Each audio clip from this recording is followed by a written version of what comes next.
چنانچہ کتابوں میں ایک واقعہ لکھا ہے، ایک انگریز لڑکے نے اپنی والدہ کے بارے میں لکھا ہے، اس کو کہتے ہیں 8 لائز آف اے مدر، کہ ایک ماں جس نے 8 جھوٹ بولے. تو وہ لڑکا کہتا ہے کہ میرا والد بہت غریب تھا، وہ فوت ہو گیا تو میں اپنی مدر کے پاس رہنے لگا. اب مدر کا کوئی ذریعہ آمدنی نہیں تھا، تو ہمارے گھر میں کھانا جو پکتا تھا وہ بھی بہت تھوڑا ہوتا تھا، اور ہمیں بھوک لگی ہوتی تھی. اور جب کھانا پکتا تھا تو والدہ میری پلیٹ میں میرا حصہ ڈالتی اور اپنی پلیٹ میں اپنے لیے کھانا ڈالتی.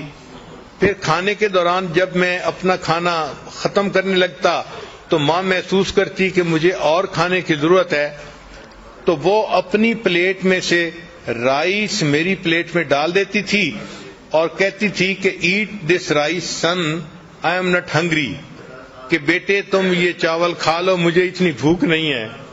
وہ بچہ کہتا ہے کہ بعد میں بڑے ہو کے مجھے پتا چلا کہ میری ماں اس وقت جھوٹ بول رہی ہوتی تھی. بھوک اس کو بھی ہوتی تھی، لیکن وہ مجھے تسلی دینے کے لیے کہتی تھی کہ بچے تم کھا لو، مجھے بھوک نہیں لگی ہوئی. یہ میری ماں کا پہلا جھوٹ تھا.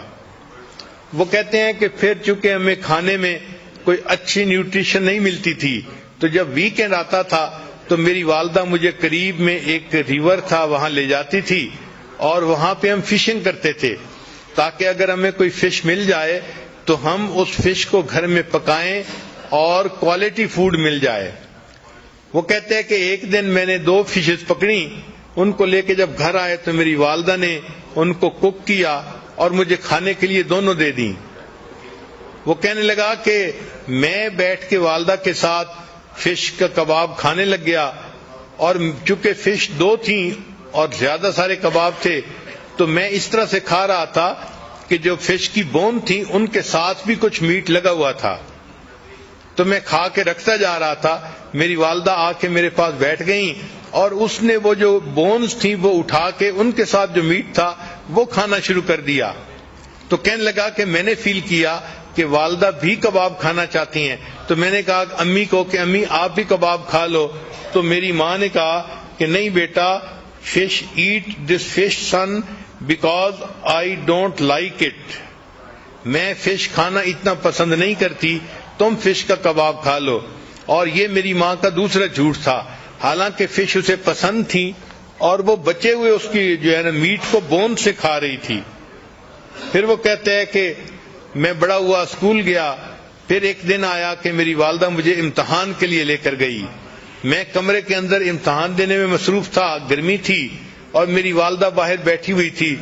باہر میری والدہ نے میرے لیے ایک کولڈ ڈرنک جو ہے نا گلاس میں ارینج کیا.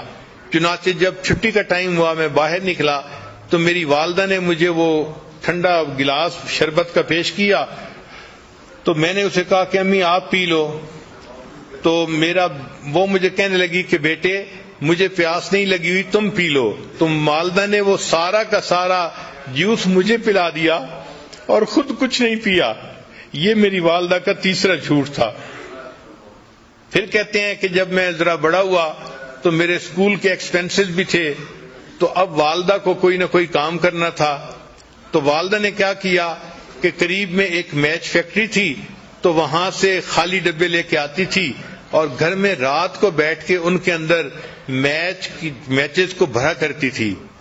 چنانچہ ایک رات میں نے دیکھا کہ والدہ ساری رات جو ہے وہ بیٹھ کے کام کرتی رہی کہ تاکہ اس سے کچھ پیسہ ملے اور میرا خرچہ چلے.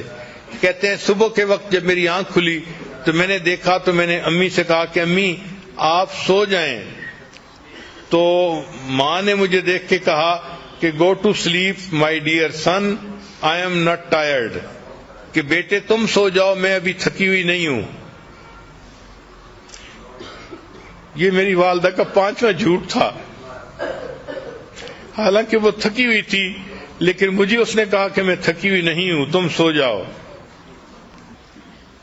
پھر وہ کہتا ہے کہ میں نے اسکول میں اچھی پرفارمنس دکھائی، اس کے اوپر مجھے اسکالرشپ مل گیا اور مجھے امریکہ کی ایک بہترین یونیورسٹی میں داخلہ مل گیا. تو میں اپنے گھر سے امریکہ شفٹ ہو گیا. وہ کہتے ہیں کہ جب میں پڑھنے کے لیے وہاں چلا گیا تو فون پہ میری والدہ مجھے کہتی رہتی اپنا خیال رکھنا، اپنی پڑھائی کا خیال رکھنا، یہ کرنا وہ کرنا۔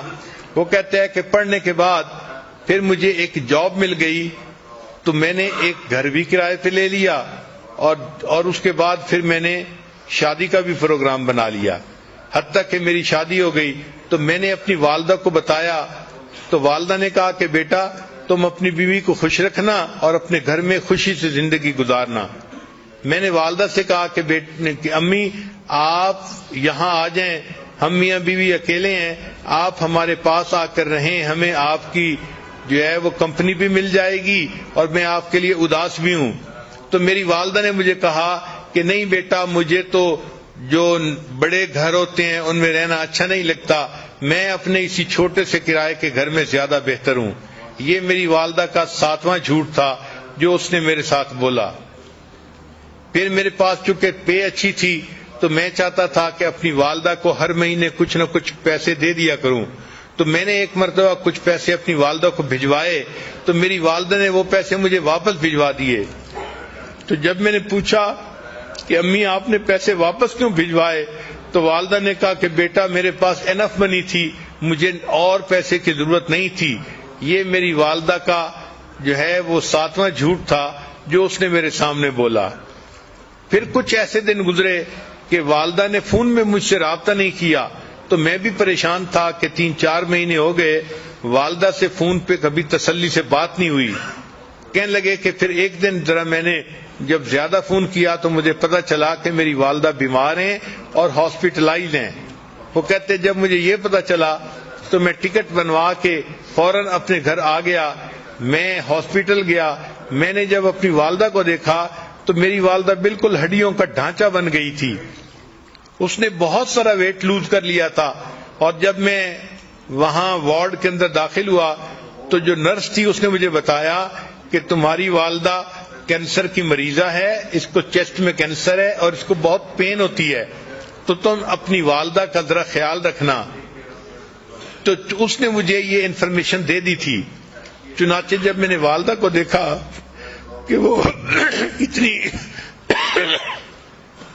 اتنی کمزور ہو گئی ہیں اور اتنا ویٹ لوز کر لیا ہے تو میری آنکھوں میں سے آنسو آ گئے، میں نے رونا شروع کر دیا۔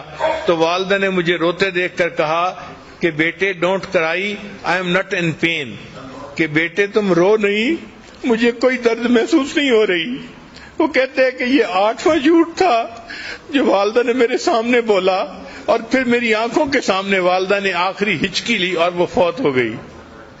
تو ماں کس طرح اپنے غم اپنے بچوں سے چھپاتی ہے، خود قربانی دیتی ہے، بچوں کو پتہ نہیں چلنے دیتی۔ یہ وہ محبت ہے جو اللہ نے ماں کے دل میں اولاد کی ڈال دی ہے۔ یہ رحیمیت کی وہ صفت ہے کہ اصل میں تو رحمت اللہ تعالی کے پاس ہے، مگر اس نے اس کا چھوٹا سا ایک ذرہ ہر ماں کو عطا کر دیا تاکہ انسانوں کو پتہ چل جائے کہ میری رحیمیت کا کیا معیار ہوگا اور میری رحیمیت بندوں کے ساتھ کتنی ہے۔ وہ اپنی ماں سے کو دیکھ کے سمجھیں کہ اللہ اپنے بندوں سے کتنا پیار کرنے والا ہے۔